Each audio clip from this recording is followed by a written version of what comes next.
Telangana express updates చూద్దాం.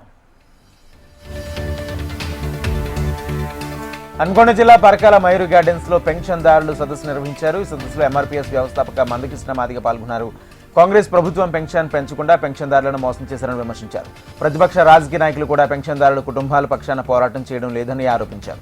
ప్రభుత్వం స్పందించి కొత్త పెన్షన్లు అందించి పెన్షన్ పెంచాలని మందకృష్ణ మాదిగ డిమాండ్ చేశారు.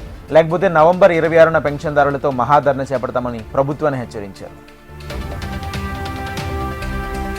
నిజామాబాద్ జిల్లా ఆర్మూర్ రైతు వేదికలో ఇందిరమ్మ గృహ నిర్మాణాల లబ్ధిదారుల ఎంపిక కార్యక్రమం నిర్వహించారు. Collector Abhigyan Malaviya lucky draw పద్ధతి ద్వారా లబ్ధిదారులను ఎంపిక చేశారు. అంకాపూర్ గ్రామానికి చెందిన 92 మంది లబ్ధిదారులను అధికారులు ఎంపిక చేశారు. కొమరం భీం జిల్లా కాగజ్నగర్ రైల్వే స్టేషన్ పరిధిలోని కొండచిలువ సంచారం కలకలం రేపింది.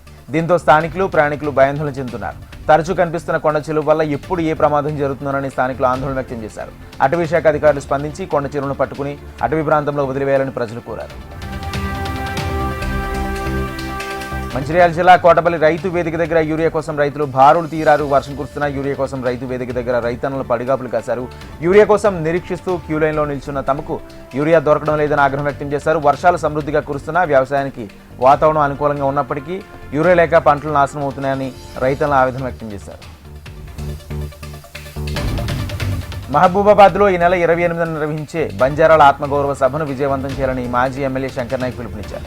బంజారా ఆదివాసీల మధ్య చిచ్చుపెట్టే కుట్రలను తిప్పికొట్టాలన్నారు. దేశానికి స్వాతంత్రం వచ్చినప్పటి నుంచి బంజారాలు ఎస్టీ జాబితాలో ఉన్నారని గుర్తు చేశారు. చట్టబద్ధంగానే బంజారాలకు రిజర్వేషన్లు అమలవుతుందని శంకర్ నాయక్ తెలిపారు. శంషాబాద్ శివారు పరిసర ప్రాంతాల్లో పోలీసులు తనిఖీలు చేశారు. నిబంధనలకు వ్యతిరేకంగా మద్యం తీసుకెళ్తున్న వాహనాల్లో తనిఖీలు చేపట్టారు. ఈ తనిఖీలో 220 NDPL మద్యం బాటిళ్లను పోలీసులు స్వాధీనం చేసుకున్నారు. 6గురిపై కేసు నమోదు చేసి రిమాండ్కు తరలించారు.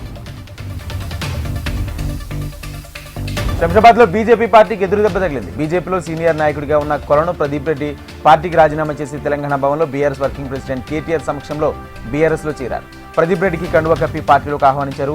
శంషాబాద్లో ప్రదీప్ రెడ్డికి ప్రజల్లో మంచి ఆదరణ ఉందని, దీంతో పార్టీకి మరింత బలం చేకూరుతుందని కేటీఆర్ తెలిపారు.